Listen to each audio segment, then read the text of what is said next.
On this episode of Content Sessions, we talked to Josh Schachnow about Visto. Thanks for coming by. My pleasure. Thanks for having me, Mike. Visto, tell me about it.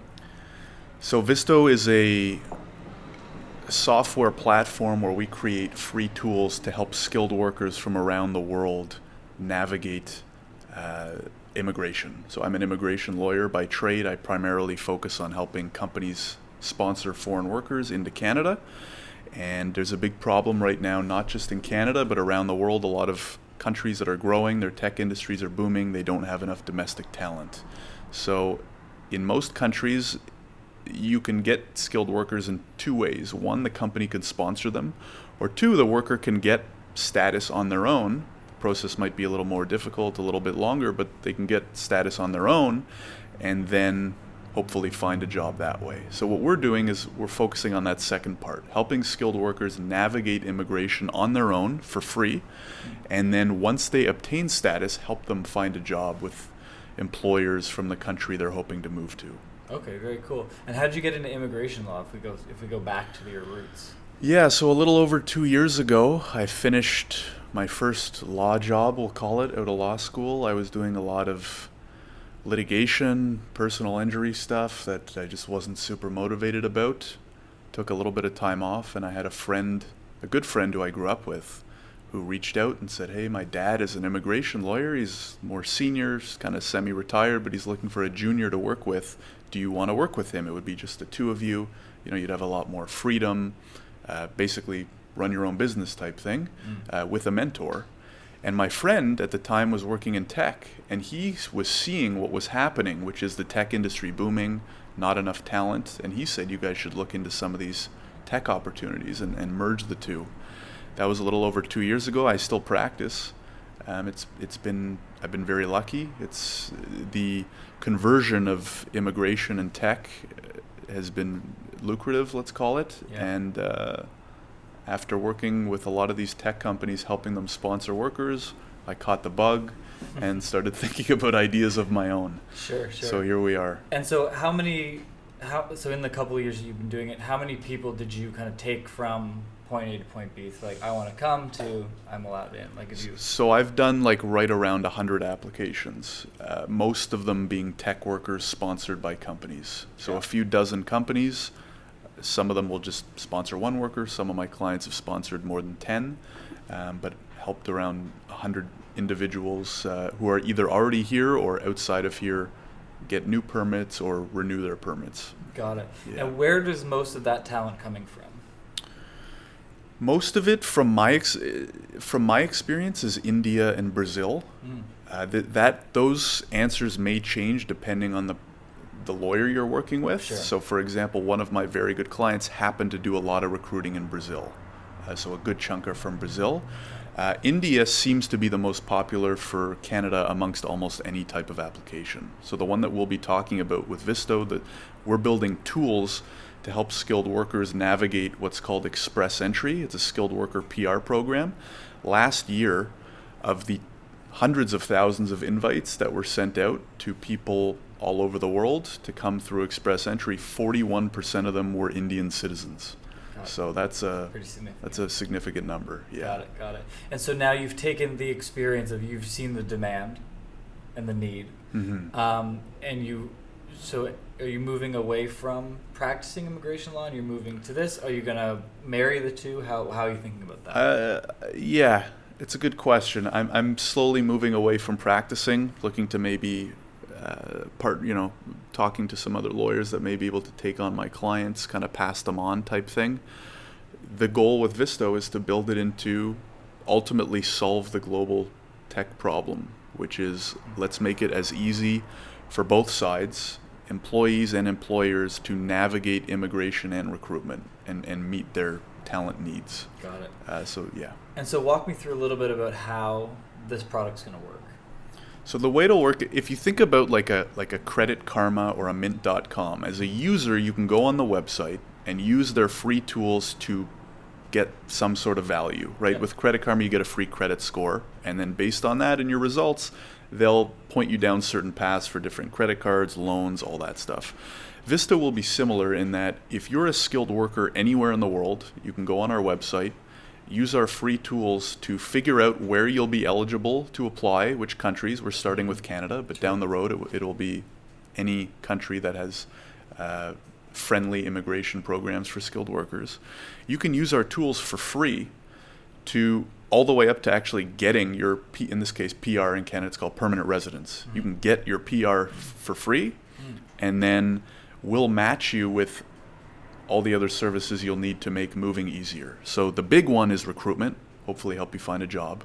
The other ones are when you're ready to move or when you're thinking of moving, a flight, moving services, internet, bank, cell phone. I mean, the list goes on, right? Help find the right school for your kids.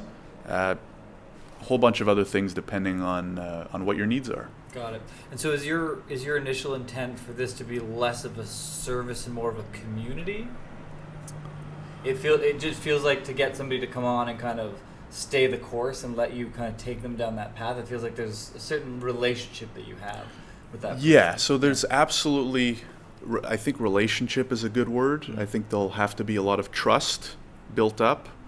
The good thing is with immigration, if you provide people with good, reliable immigration service, there's so much demand for this in the sense that there are a lot of people that would do a lot of work to start their new life here in Canada, right? I've seen it firsthand in the last 2 years, especially because depending on the services they may need, it might not cost them $1 to use our website. Right. To get permanent residence, 5 years, you can move to Canada for 5 years, work for whoever you want, start your own business, healthcare, schooling for your kids for free, depending on what age they are, for $0. So our hope is, especially based on demand for people wanting to immigrate here and how badly the government recognizes that a lot of these skilled workers are needed here, that and based on the quality of our product, that all of that will combine to build a lot of trust and motivation for the skilled workers to use our tools. Awesome. Okay.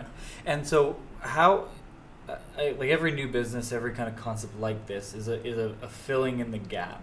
So Right. Are you thinking about this as you're filling in the gap of, if I'm someone that wants to come here, the process of trying to figure out how the hell to do it is like really difficult? Are you kind of consolidating the resources? Because I know like we've looked at, even for getting companies to get grants to do training with us, we found this one program on the government website. It doesn't really give you the answer of what it is. It says you can email this, never got a response back. You can call this number. The call goes into this infinite loop of you can never get a hold of anybody. Yeah. And we're like, shit, like 2 months later, we have no idea if this is applicable to us. So take that and apply it to the process of having to maybe start your new life, right? Where it's a little bit, it's pretty important, it's pretty personal, and there's way more steps and a lot more on the line. Because if you screw up one step, it can throw your whole application away. So to answer your question,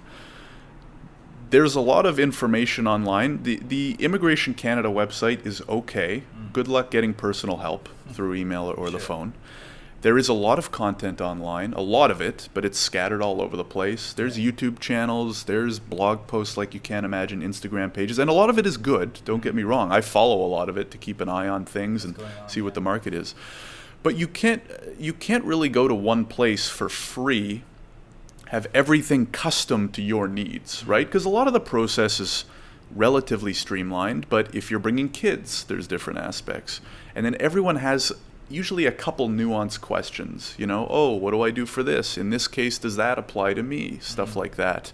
Yeah. And if you want that help, you can try and find a professional, but you're going to pay a lot for it, right? So the help is out there, but there's people who charge $3,000, $4,000, $5,000, $6,000 or more for professional immigration help. And the real problem is, there's millions of people out there that are probably eligible that may not even know this opportunity exists. Sure. Or if they do, they check the website, get confused, and never look at it again. Yeah. But maybe if they came to a website like ours, where we really do a lot of hand-holding without asking for a penny up front, that the greatest goal here is to solve the inefficient skilled market that exists in the world, right? So we'll take India as an example. There's a lot of people in India. So our focus first is Indian tech workers to help fill the tech shortage here.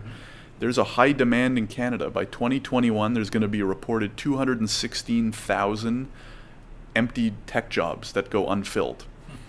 In India, there's millions of software developers that are highly skilled, very good English speakers, good people, lots of experience that would probably love to move here. Right. So something should bring those two sides together. Yeah. That's what we plan on being. Yeah, I can see that. Well, and it's funny because as a business owner in the marketing space, my experience with that is like you just get like 10 emails a week that have all the same messaging from there, and you're just like, I don't know. Yeah. I don't know who to trust. Yeah, right? absolutely. You get so many of those pitches, and I'm sure you get them through your business as well. All LinkedIn messages, emails. Yeah. Yeah. Interesting. And so how are you it's very interesting. Do you need to be a practicing lawyer in order to facilitate these things, or you can just be a source of information? So a big reason why we don't charge is you're not supposed to unless you're a professional, right? So according to Immigration Canada, if you're going to charge for immigration services, you have to be either a lawyer, a paralegal, you can be a notary in Quebec, and or an immigration consultant. Got it. Otherwise, you're not supposed to charge for immigration services. Got it. So we won't. We'll provide tools. We'll provide access to professionals if people. So let's say you are well off, or you have a very custom case and you do need additional help. Here's our trusted network of lawyers. You can go through them. Here's their fees. You can pay them. Got it. So you'll be a resource bank for all of those things. And then how are you thinking from the monetization standpoint? Are you going to set up a referral network where you guys are taking almost like an affiliate style? Okay, I've referred you to this. This is my kind of finder's fee on those, or is it depending on the service? Yeah, it'll probably depend on the service. I think a lot of it will be referral. I think the the low-hanging fruit is job placement, because not we all, but a lot of us know what recruiters charge these days. In Canada, it tends to be between 15 and 25% of first-year salary. And for experienced tech workers, that can easily be in the low six figures, no problem. Yeah. So we haven't fully fleshed out that part of the business model yet, but there's something there. When we have a database of hopefully thousands, maybe even tens of thousands of developers, tech workers from overseas that are near to getting or have their PR and can then match them up with companies to facilitate recruitment. Awesome. And so how are you guys planning it from the beginning stages of it? I mean, this is obviously, if you're moving away from being a practicing lawyer, this is going to be the new baby, right? And so how are you guys kind of immediately doing it? Are you trying to set it up as like, let's get into it and build a database before we care about that? Or do you have some stuff up front that you're, in terms of plans for monetization? Well, this month, let's call it September, depending on this goes live, we'll be launching our first tool. Cool. So in the PR process, the permanent residency process, there are multiple steps. So we're starting with our first tool that will help with the first step, which is, am I eligible and how high is my score? It's a points-based system. Okay. So a lot of people, even before they get started, even just navigating that is difficult enough. Am I eligible? Is my score high enough? If my score is too low, what do I do? And as you can imagine, a lot of those are not answered on the Canadian immigration website. Got it, yeah. So we've built a comprehensive calculator to help people through that process, determine what their estimated score is, what their score actually is if they have all the information needed, what to do if it's too low, what the next steps are if it's high enough, et cetera, et cetera. Awesome. We're going to test that with our target demographic, which is tech workers located in India mostly, and see what happens. If the numbers are promising, this would hopefully be a fundraising opportunity, in which case at that point it's easier to go all in if you have money in the bank. Yep. We're a small founding team working nights and weekends right now. Nice. This is the most fun part. Yeah. It doesn't seem like it now, but I've been on that side of it, and you'll look back and be like, damn, that was a great time. Yeah, it's been fun. If you're working with good people, which I am, it's fun, and it So- doesn't feel like work yet. So what is the team comprised of? Obviously, there's some skilled tech worker building this thing out. There's 2 tech guys, Yeah. there's a marketing guy, and myself. Awesome. Yeah, so you could call me the domain expert, the CEO, and two tech guys and a marketing guy. Got it. And are you building this sequence, this scoring system out of your, basically just your experience, your like raw knowledge? Yeah, so I've been lucky from the last 2 years. I specialize in 2 applications, this being one of them. Got it. So we basically broke down the calculator and the math, the back end of it, and adjusted certain parts of it because I know where clients tend to get confused, things they might not have when they're going through the calculator, how we can account for that at the end of the score, created a guide at the end. So basically you go through the calculator totally free. At the end we'll give you your score, we'll show you how it compares to what's needed, and then we have an email capture if you want our guide to help with next steps, what to do to increase your score, and to keep you posted as we continue creating more tools. Got it. Okay. And so what's the typical, before we kind of dive into the marketing side, which I'm really interested in talking about, but what's the typical process or length of process for this to happen? So I come in, I fill out my guide, and it says, yeah, you know what? You're a really good candidate. I think you're going to hit it. So what's that process and that timeline from there? How does that work? Yeah, so the process is a long one. It's not overly difficult. It's mostly processing time. Right. So from start to finish, you're looking at about 6 months until you have your approved PR application, which is actually a gold standard across the world. So Canada's kind of one of the immigration leaders in the sense that you can have permanent residency in Canada in around 6 months if you're eligible, which is pretty cool and needed. So you go through the calculator. If you have a high enough score, you could just go on the Canadian website, create an account, create a profile, and then they confirm what your score is. Every 2 weeks, Immigration Canada does what's called a draw. So they'll say, hey, this is the new minimum required score. If you have it, you're invited to apply. You go online, they give you a portal, you upload certain information, documents, you have 60 days to upload certain documents, and then you click submit, and then there's about 4 to 6 months of processing. Got it. You'll have to do things like medical exam, police background check. So it'll take you probably a month and a half to prepare everything. Right. But when our tools are finished, you'll be able to have that done ahead of time. Right. And which are will you save. thinking about it from like here's all the standardized forms and here's all the information that's going to be universal across them all, and you're going to basically be able to say you put in your information once and then you're going to deploy that into the... So applying for this, actually applying for it is all done online. Right. So you don't have to fill out any PDFs. Okay. The information you have to fill out is online. Got it. But a lot of the information and some of the supporting documentation is custom depending on your situation. Right. So instead of waiting to actually get invited to apply, at that point when you get your custom portal from Immigration Canada, which can still be confusing, you'll go through our portal, answer a few questions, and it'll tell you everything you need to have ready for you, your family, and whoever else, so that once you get invited to apply, not only do you have everything ready, but you don't have to think twice about trying to interpret Immigration Canada's website. So we're hoping that'll shave like a month or 2 off of people's overall time span. We hope it'll make applications better, because if you miss a certain instruction, send the wrong document, that can set back processing a month or 2 at a time. It sounds very well thought out. Been thinking about it for a while. Yeah, so we've been working on it for about 3 months. Yeah. It's been in my head for 6 to 7 different iterations. Sure. We started with another kind of idea, pivoted a little bit, but this is what I believe in. Yeah. I like it. Yeah, I mean, I get to hear a lot of different startup ideas through my consulting and whatever, and it's always interesting because there's so many areas that are super niche and super inefficient. I always get excited about the people that are like, oh, this is a fucking disaster. I can fix that. Yeah. That little tiny nuance.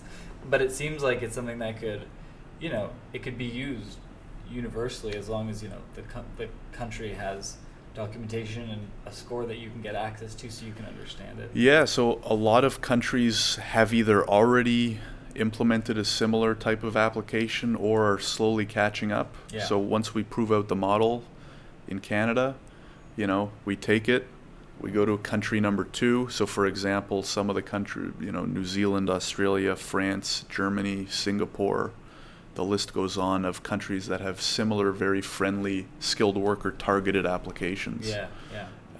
So hopefully in a few years, the U.S. will make the H-1B will become a little more streamlined. We don't really want to target lotteries because that's, we could help you as much as possible, but if it's a flip of a coin, then Right. I don't know how much value we can add there. What is an H-1B? So it's basically the equivalent in the U.S. sort of thing, but it's a lot of luck.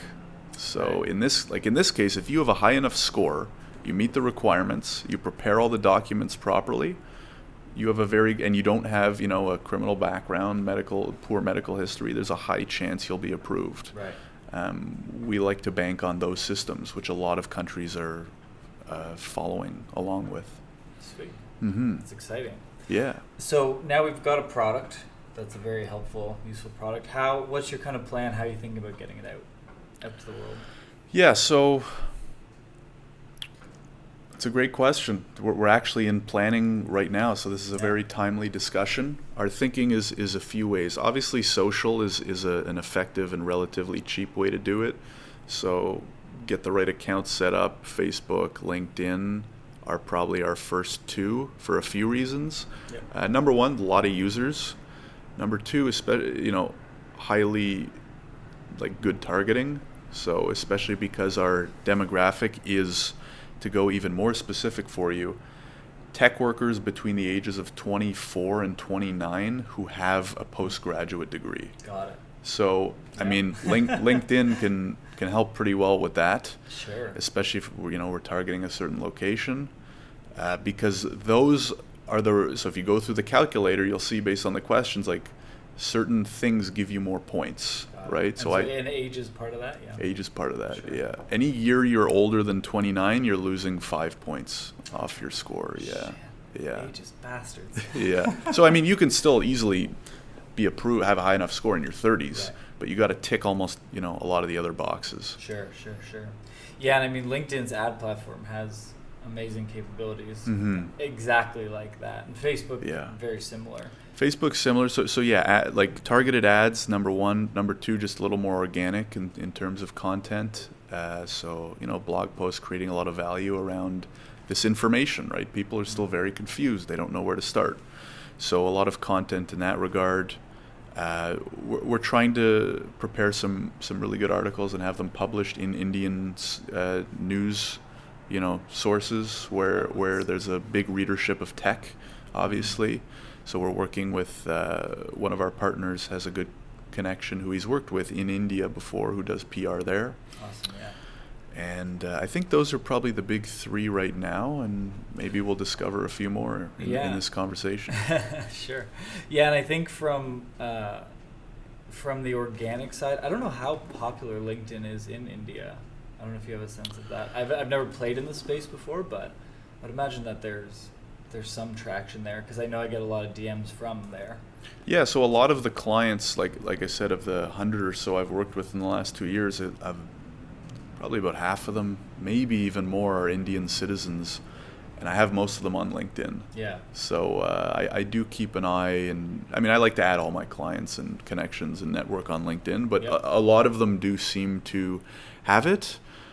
In terms of usage compared to maybe North Americans, I don't know. I don't know if it's the same. Right.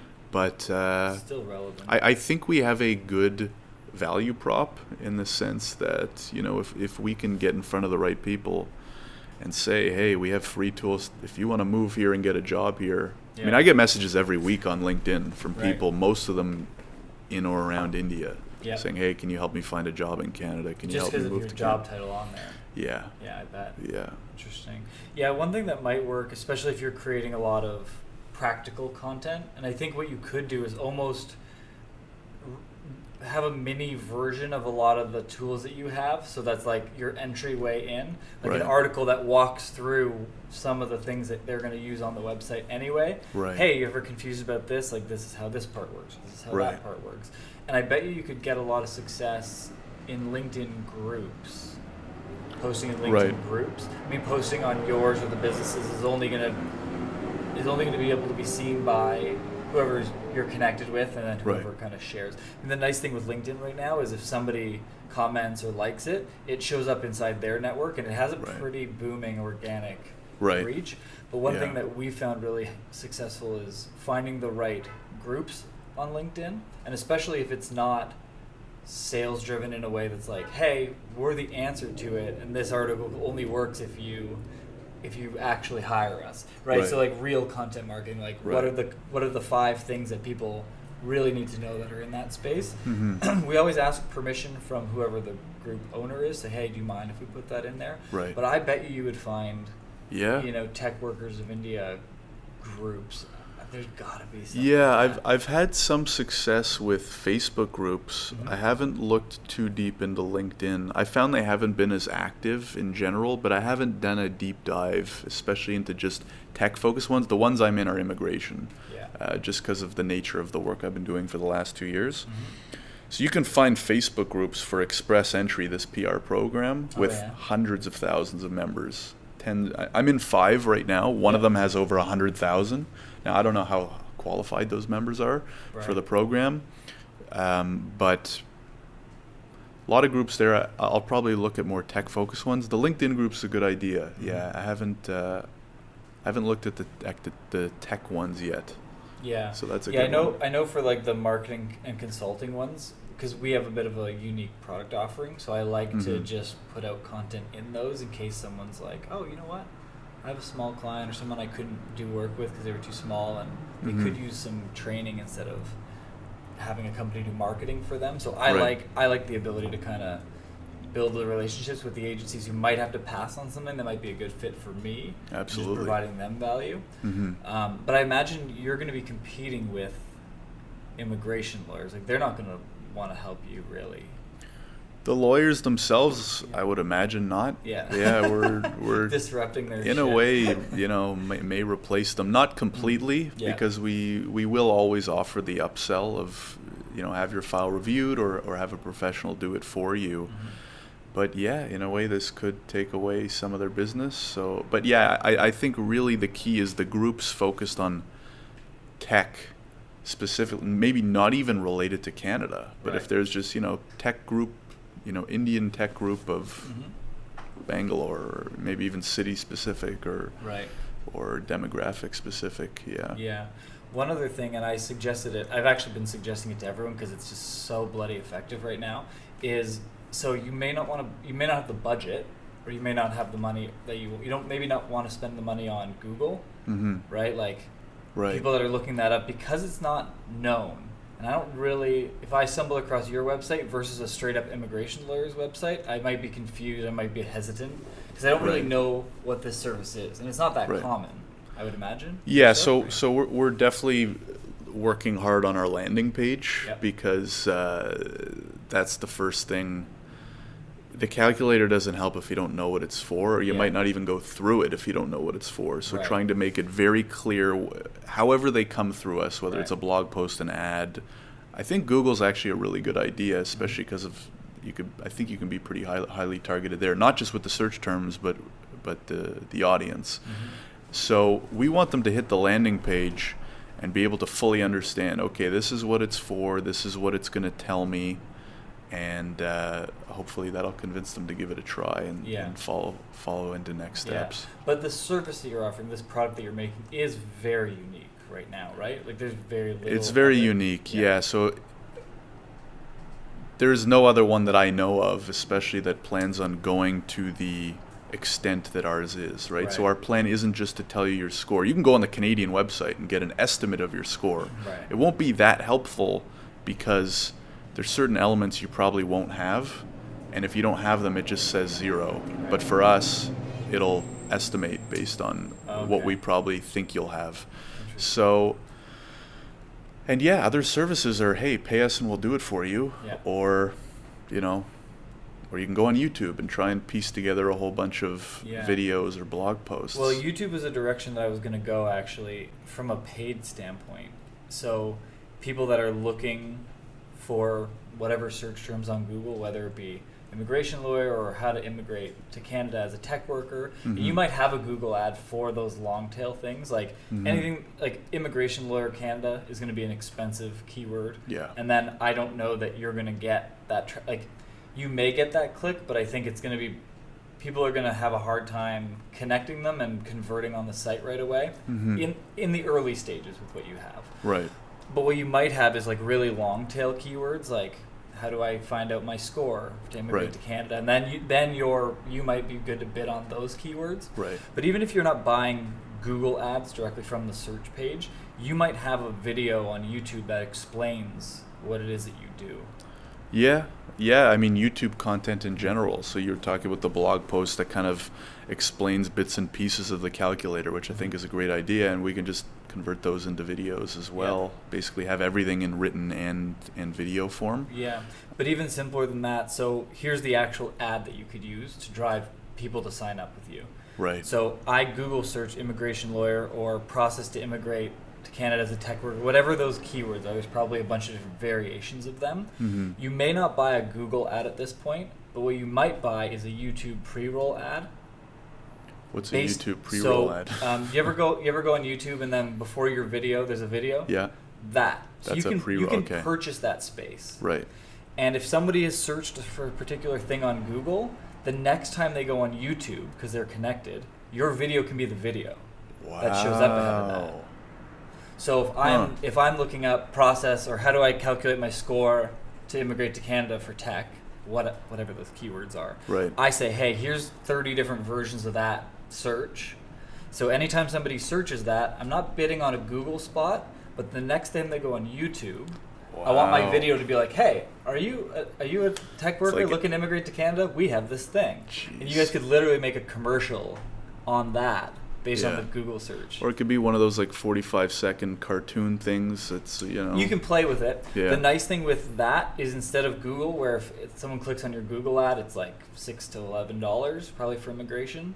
Maybe a bit less, but it's going to be expensive. Yeah, depends on the term, especially if lawyers in the term. Yeah. Yeah, but with YouTube, based on that Google search, you might pay like 2 to 5 cents for someone to view that video. 2 to 5 cents. Yeah, and then you could have a click through to the website from there. Hey, you interested in more? Click the button below, and then that can show up that way. Yeah, that's really good, and I mean for immigration in general, right? It's very personal. I think a video. Maybe not a cartoon, maybe I don't think cartoon. Yeah, I think it's like us sitting the founder in front of saying like, "Hey, I'm an experienced immigration lawyer. I've worked really hard to create this free resource. It's really helpful. Get on board." Yeah. You can get people to the website with that because I know that. Yeah, that's a great idea. Yeah, so I know that that's what we do for our podcast. So people that are searching for marketing ideas for whatever, our video or YouTube video shows up. These guys, Google's so smart that they can tie those two platforms together that. You can start the video literally by saying, "Hey, are you looking to immigrate to Canada to work in tech? I'm Josh. I have this experience. You can check out our website. We made this thing." Here's that, our it free could just tool. literally be a camera on your face, and that could be the whole fucking video. Yeah. And you'll pay very little to test and play with that. Right. Because for me, the strategy should be getting people to either whether it's a blog article or the homepage, I don't give a shit. It doesn't matter because once they've landed there, what you can put on your website is the Google Analytics code, right? So what Google Analytics code, I've been on the website, I can now target you, whether you're searching on Google, whether you're on YouTube, or whether you're on a website that I can put a banner on. And banners aren't effective as new traffic. Like you see banners on Kijiji and you're like, I've never clicked that. Yeah. But if you've been to the site before and there's like a, hey, don't forget to fill out your app, you could use them to bring people back. I like them from a remarketing standpoint, not from like a new, banner ads for new traffic doesn't work. But if you've been on the site, it's a good pull back in. So I've landed on your website. I can now put you in front of people on a banner, on YouTube, or on Google. And you also use the Facebook tracking code. So Google tracking code and the Facebook tracking code. And the Facebook tracking code is called the Pixel. So you install that. It works the exact same way. tracks who's on your pages, where they go, how long they stay, tracks all that stuff. Mm-hmm. So now that gives you another layer. Now you can give them content on Facebook or Instagram. Right. And whether that's a video or another blog article or whatever that thing is, if you get them to your website, you now can get a hold of them again on the internet. Right. So I don't have to sign up for your email list. I can get you back on social media. Right. Which is super practical. Right. Absolutely. So it might be a blog, and then you got to like map it out. So the marketing is like the tricky part. But what I generally say is if you're promoting a blog, say you put a blog on a LinkedIn group, and someone clicks to the website, and I see that they landed on the blog and they spent 2 minutes. Mm-hmm. That's a good amount of time. That means I stayed and I read that article. Those people might be primed for you to serve them another article on Facebook. Hey, here's the next step to that article. Right. So the Facebook pixel and the Google code can say, oh, these are the pages you went on, this is how long you spent. So people in that pool, right, so the 1,000 people that were on the page and spent more than 2 minutes, I want them to see the next article. Right. What you can do from that is, so say I came and I spent 2 minutes on the article, and then I clicked to the services page. So now I was on the blog and I'm like, this might actually be something for me. We want them to click the calculator. Like I guess that CTA would be try our calculator. Right. Yeah. But some people will want to get more information ahead of what is this calculator, right? So if I come onto the blog and then I go to the home page and I read about what this thing is. And maybe I don't start the calculator. You might give that person an ad that's, hey, try our free calculator. Because now you know that they've seen what it is and they just didn't pull the trigger. Right. Maybe they were on the subway and they had to get off their phone. Maybe they were at home and their kid was crying. They're like, shit, I got to go deal with that. Mm-hmm. They're not going to remember to come back on their own. Right. You have to remind them. So I would trigger different messages based on what they've done on the website. If I went to 3 pages and spent 8 minutes, I'm putting out a video on Facebook and Instagram and YouTube being like, hey, this is who we are, you got to do this calculator now. Because that's like a lot of intent if I'm spending that much time. Yeah. So the longer that people stay on and the more pages that they go to, the more aggressive you can be with your messaging. Right. The less, if I spent 1 minute on one page, cool, maybe that person needs another article or another useful piece of content before I'm going to bother sending them use this calculator now. Right. So I find the more interaction they have, the more time they spend, the more aggressive you can be with that messaging. Being like, come get it. Yeah, it makes a lot of sense, and it sounds to me like with the power of marketing online these days, like you could make some pretty robust plan and strategies. What would you recommend?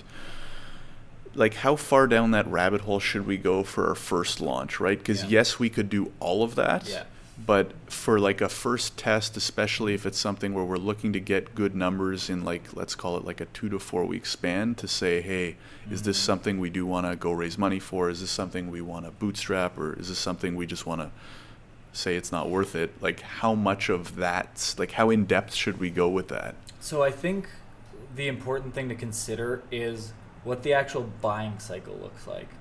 So a real estate agent who's like, oh, I'm going to put up an ad for 4 weeks. Like, nobody's going to sign up with you to buy a house within 4 weeks. Mm-hmm. I'm going to look at different houses. I'm going to go here. I'm going to go there. I might talk to you at week 6 after I've been on your site 2 or 3 times. Right. So without knowing that, I would say you probably have to run longer than 4 weeks to get an idea. Now, maybe I'm wrong. Maybe people are really eager to fill out the thing and they're ready to go, and you'll figure that out. Right. So the way I would monitor it is, where are they coming? So is it an area of the website where there's an actual, basically the calculator, we'll call that the call to action. Mm-hmm. So if they're going right there, what's the conversion rate? Right. If it's like more than 4%, then that's probably a good sign that whatever the thing you made is like ready to have people use it. Right. But you might find that people come on and they're maybe your landing page copy sucks. Maybe they don't understand what the hell you're talking about. Mm-hmm. So it's really hard in a 4-week window to really kind of gauge. Right. The way that I would do it is, if you're planning on here's kind of a lower budget, we've got a decent amount of pieces of content. So here's how I would do it. I would do YouTube pre-roll ad based on the Google search, and just see how much action you get from that. Once they're on the website, I would have 2 to 3 remarketing pieces of content. So one of them being, here's another resource, which is maybe like a longer form that kind of like makes them warmer to who you are, maybe gives them some helpful information. Then I would have a like, don't miss out on this thing. Like we're the next up and coming. Like a kind of like making them feel the pressure of like, shit, I got to jump on this now. Right. And then one piece of content that maybe is a testimonial. Now you might not have a testimonial for the platform, but you might have a testimonial about you helping someone get to Canada, right? So either get someone to record something on their phone, or just ask someone, hey, can I say that you would say this about me? Write the testimonial for them. They say, yeah, you know what? I agree with that. You can use that. So once they've come to the website, I would use Facebook or Facebook plus Instagram, because they're the same ad platform, to just give a sequence of those three things. So one is like, hey, you're not that comfortable, come check it out. One is, let's test the waters on how comfortable you are. I'm going to ask you to come in and use the calculator. And then one piece of content that's, hey, Josh has been really great. He helped me fulfill my dreams getting to Canada to work in this space. Right. And let those three messages sprinkle into that one person who's come to the website from the beginning. Right. So I would create those three pieces and just let those three go out to them evenly. So the rule is, if I was on the website for more than 30 seconds, serve them either this or this or this. Okay. Right? And then let them interact with all three. The video, and you're like, well, I don't know about this. And then you're like, oh, but this guy really liked Josh. Oh, maybe I'll check it out. So give that campaign. So YouTube pre-roll, and then the remarketing is blog article, a video asking them to sign up, and a testimonial as kind of one package, and let that run for like 6 weeks, and then see what happens from there. That's kind of how I would do it, and that can be something that's like really low budget to test. Like you could spend, I don't know how much the search volume is on Google for that stuff, but I would say you could probably spend like $500 to $600 a month for 2 months and like get a decent feel of what it would be. Now, that's what we were looking to spend on digital. Yeah. Anyway, so yeah, it fits well. And then it's just, if you can create the content on the back end, which you can, because you're no stranger to the recording podcast space. So just like record your own stuff. You can write the blog. You probably have the blog content already. Pick your like most prime, whatever it is. Right. And then play with that. And then with the Facebook, so because Facebook ads, you need, for a remarketing ad, you would want a minimum of like $100 per ad. And then the YouTube ad on the front end, like a couple hundred there. And that should give you like, at least give you some ideas of how people are interacting. Like if the video on the YouTube is like a couple minutes long, you might say, shit, people are watching 90 seconds of 2 minutes, but then we're not getting them to click. Maybe we just need a stronger X, Y, or Z. That's where the art comes in. Like it's hard to really say without looking at it and trying to figure out where people are dropping off. Like but you can, like some things you can tell, right? So like I sent 300 people to my homepage, and most of them bailed, even if they spent more than like 20-30 seconds, and then nobody converted. Like people are confused about your homepage, right? So you kind of use a bit of common sense there, right? What are some of the conversion rates that we should be looking for in terms of like how much, or not just conversion rates, I guess data that we should be looking for in terms of what shows their interest, like in terms of how long they're on a blog post, how much of the video they watch. Are there certain conversion rates we should look for in terms of how many that are converting from reading a blog post to clicking on the calculator, how many that start the calculator to finishing the calculator, how many that finish actually enter their email, stuff like that?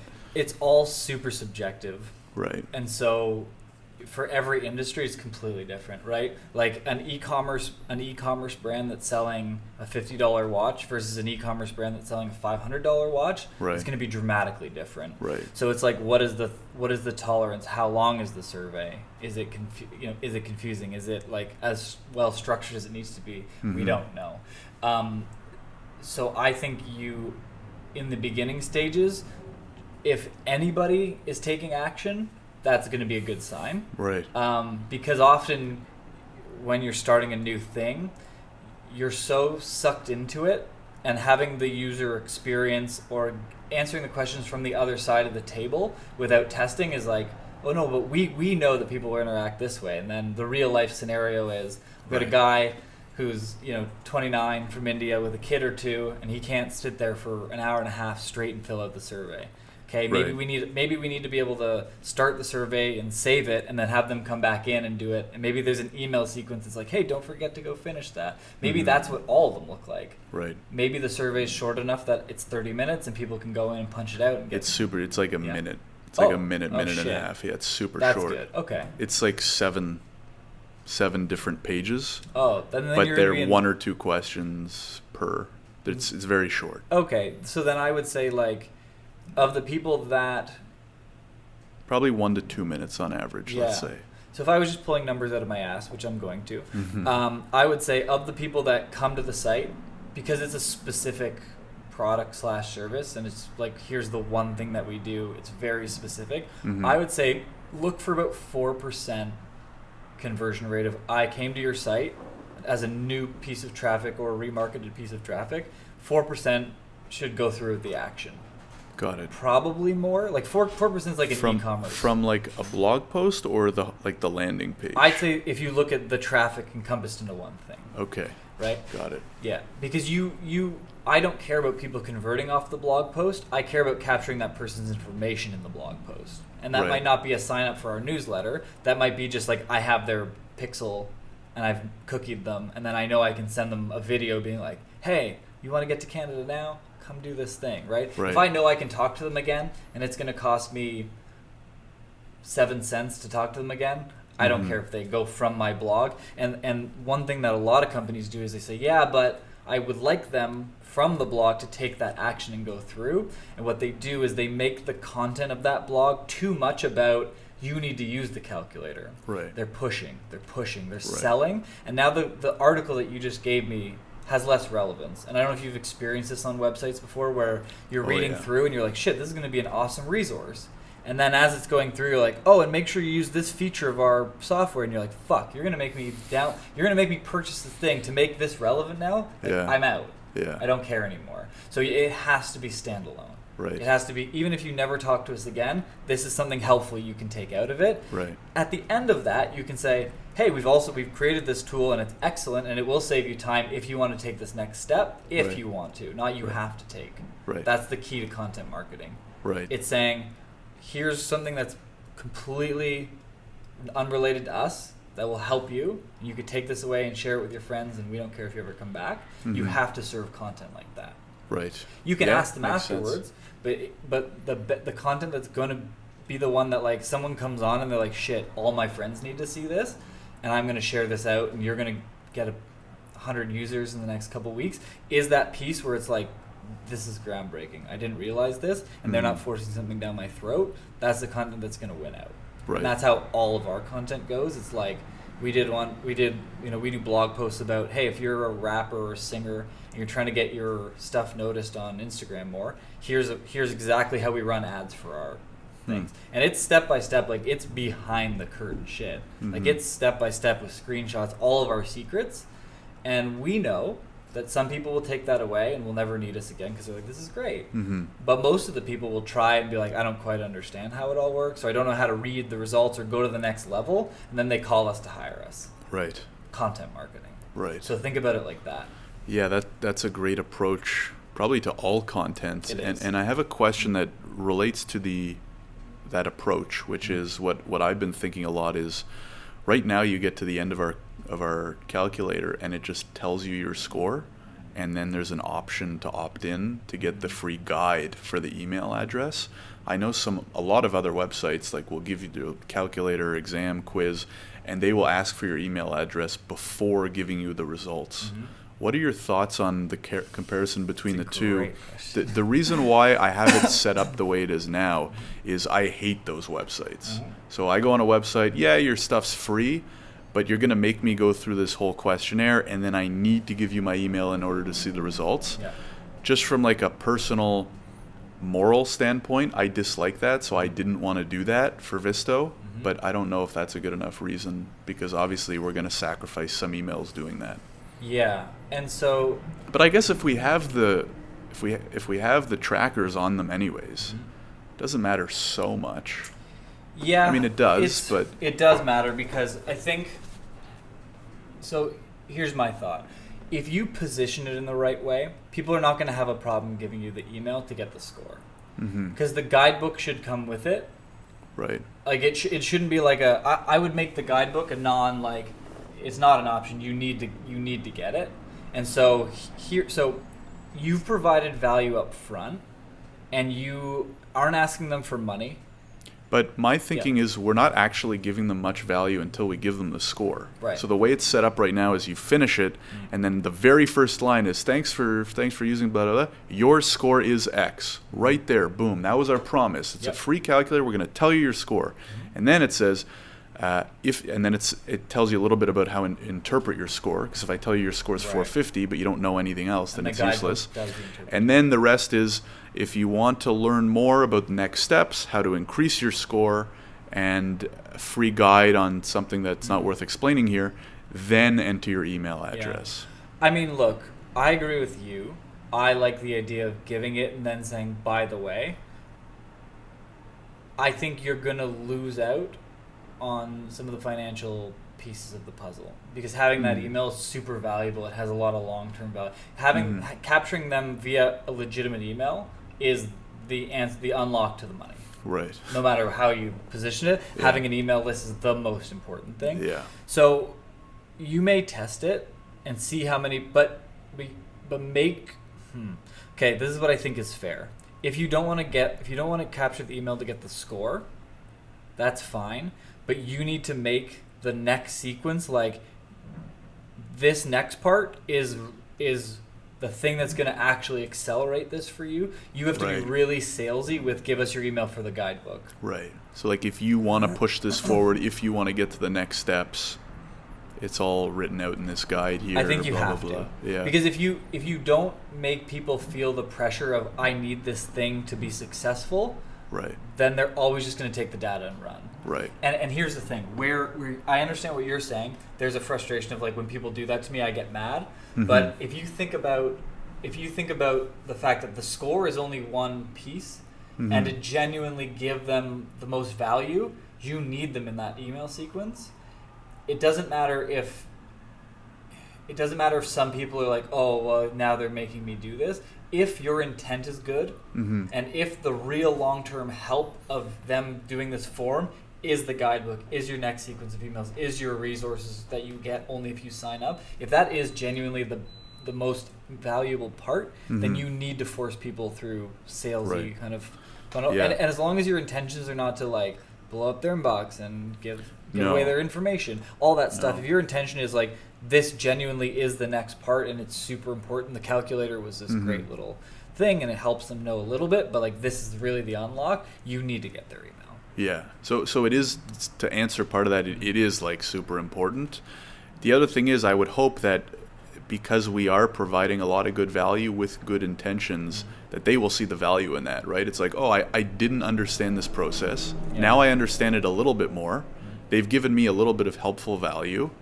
And like if you go away from there, you could still have no idea what day it is, or like what to do next. And so hopefully we've built up enough trust. And the other thing is, like, the next stage of development is to build out our next tool.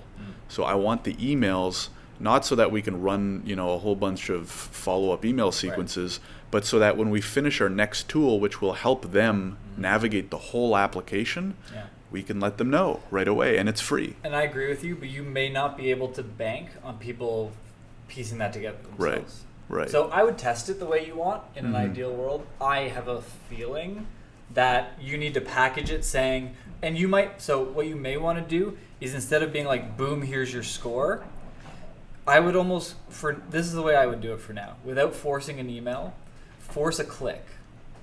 So it could be, your score is ready, and the big button should be email me my score with a guidebook so I understand what the fuck is going on. And that's the big button. That's right? actually a good idea. If And we then can, underneath, no, please just give me the score. And that could be the littler one. So technically they can still just get the score. But the big thing is you need this book because it helps you interpret the score. And that's part of the deal. Give us your email. I think you get that as the big button. And then just like a single line of copy underneath that's like, no thanks, I just want my score. And then you give them the option where some people would feel... That's a great idea. Not just for what I think will be a better conversion rate, but because they'll have a record of their score, right? Because as soon as they leave the page, unless they write it down or remember it, which is fine, but I think that's a good value prop is we'll send you your score too in the email. Yeah, that's a really good idea. With the guide. And then that way they're feeling like, oh, you know what? This is a big important... Because here's the thing. If I'm filling out this thing, this is a big important process for my future, for my livelihood, for my family. It's not like a give us your email to get the next webinar. It's like it's serious business. So I think that's the compromise is make the button big, being like, hey, get it and the book so we can teach you more about it, and we'll also keep you up to date with stuff that's going on. And then no, just get my score. Give them the ability to opt out, but make it more prevalent of opting in and make it more valuable. I love it. Yeah. It's a great idea. Cool. I hope the tech guys don't hate me for wanting to make this change now at this point.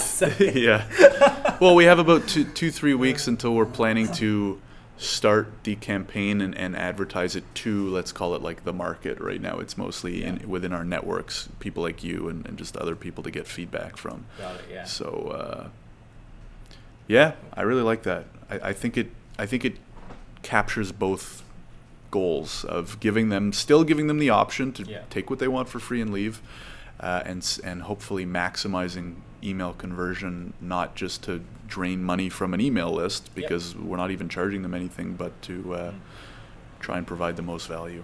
Yeah, there it is. Awesome.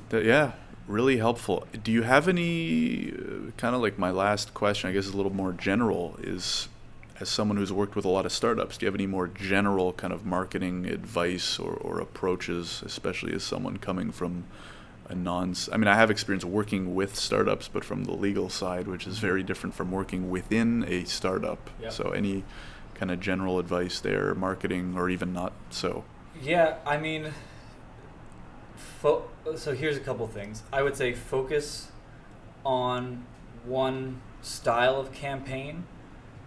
Like, getting stuff from everywhere is great, but making sure that you can track what's going on. So if you do a big PR push, you need to make sure that like the link back to your website, you're using like a link, trackable link, right? Whether that's a UTM or you use a company like Bitly or some of Bitly that stuff. is okay, but there's another one that I use, and the name of it is not on the top of my brain. But you can so Bitly is okay. Its free program is fine. Its enterprise level is an outrageous price. It's like $8,000 a month. It's really fucked up. I would never do it. But you can get other ones where it's like it's a custom domain. Right. So you get a domain that's really similar to yours, and then make that / couple letters as the link to come back. Because from the Google Analytics standpoint, if you're doing PR and you're going to try and get listed on Product Hunt and you're going to go here and you're going to go there, if you don't have those unique tracking things, you need to make sure you understand where every piece of traffic is coming from and how effective that is. Right. So are you familiar with UTM, unique tracking? No. Okay. So all it is an extension to your URL that is using identifiers. Right. So when you do a Facebook ad or a Google ad or anything like that, it would be yourdomain.com / and then basically there's I think it's $ equals, and then it's like one trigger. Right. So source, so it's like Facebook. I've seen those a lot. Yeah, and you can see them when you click on most like newsletters on the internet. You can see the URL pop up, and then it kind of masks. Or even like an Amazon affiliate link, you'll see. It's that. Why is it 7 times longer now? Yeah. Right. So from the Google Analytics standpoint, you're going to set up who's come, how long have they stayed, who filled out a form, or who did what. Right. You're going to track those conversions. So what you need to do is be able to take a step back. Right? Was it someone came directly from YouTube? Is it someone that came from a custom link that we sent out to the PR firm? How much traffic did it have? And then how many of those people converted? Right. Because especially when you're being scrappy and the budgets aren't big, if something works, you need to know what that thing is right away. Right. So that you can double or triple or quadruple down, because you'll be testing different, I want to get listed in Product Hunt or here or there. So Product Hunt has its own URL, or I sent it to this influencer or a blogger or a news outlet. Mm-hmm. So the link back to my site to that news outlet is a custom one that's like source was PR and news outlet, whatever name. Right. So when you're on the analytics side, it's like, 50 hits came in from PR/this newsletter, but did anything happen? Did they come on the site for 1 second and leave? Did a bunch of them convert? So you're going to get traffic from all different angles, and you need to set up the parameters to make sure you understand what's happening with each of those components and what of those is actually converting. So that's one big thing, and it's intricate, but if you've got a marketing guy already, he'll know what to do. But just make sure you've got those deep root. Set it up from the beginning, because it's a pain point to deal with later. So I would say that, and then I would say figure out how to get you're like a well-spoken, attractive dude as the face of the company. That's a huge benefit. It is. It's why I do the podcast, because I'm like, I know if my face is in front of people and people hear my ideas, they're going to be more inclined to say yes. Right. So create as much content as humanly possible, whether it's like you could start a podcast and reach out to the hiring departments at some of the bigger tech firms of like, what are you seeing as trends in your industry? Like interview them, because those are the people that are going to want to latch onto what you're doing to potentially give you business later. Right. So have conversations with the people that you want to do business with by form of podcast or whatever that thing is, and then use like either record it or take images from it and use that as your content. I think, and because you're already doing the podcast thing, it'd be very easy for you to just have another conversation with somebody. Yeah. Right? Absolutely. I think that, and then using those conversations and the things that you can dissect out of those conversations, use those as the blog posts. Because the people that are leading the charge, that are in charge of hiring in those companies, those are the unlocks that the employees or the tech workers are going to want to know about. How are they thinking about this? Yeah. Where are they trying to find their employees from? What sources are they going through? Oh shit, it's this business directory. I got to get my name on there. So you're providing endless value. Similar to what I do is I provide value to other business owners who business is somewhat similar. They're like, I could use this idea for myself. And then it creates that attraction. It creates that relationship with them. So the more content that you can put out, the better. And then you can use cheap methods like Facebook or YouTube to promote those things just to get eyeballs, build credibility. Because someone coming to the website, like there's so many SaaS products or so many startup, like there's... And especially, e-commerce is the worst. You go and you're like, I don't know if I can trust this thing. Yeah. How do I know? Is if other people that are actual humans are saying that it's good. Right. Or I see that person who's a founder not hide behind an info ad or a contact form. I can see that person. They're visible. I feel like I feel like they're more accountable. Right. Because I can see their face. Yeah. So I think that just getting your face and your team's face and the business's face out to as much as possible. Especially with immigrant, it's such a personal industry. So yeah. So great those advice. Are two big pieces. Awesome. Cool. Thank you very much, Mike. This has been really helpful. Thanks so much for coming on. My pleasure. All right.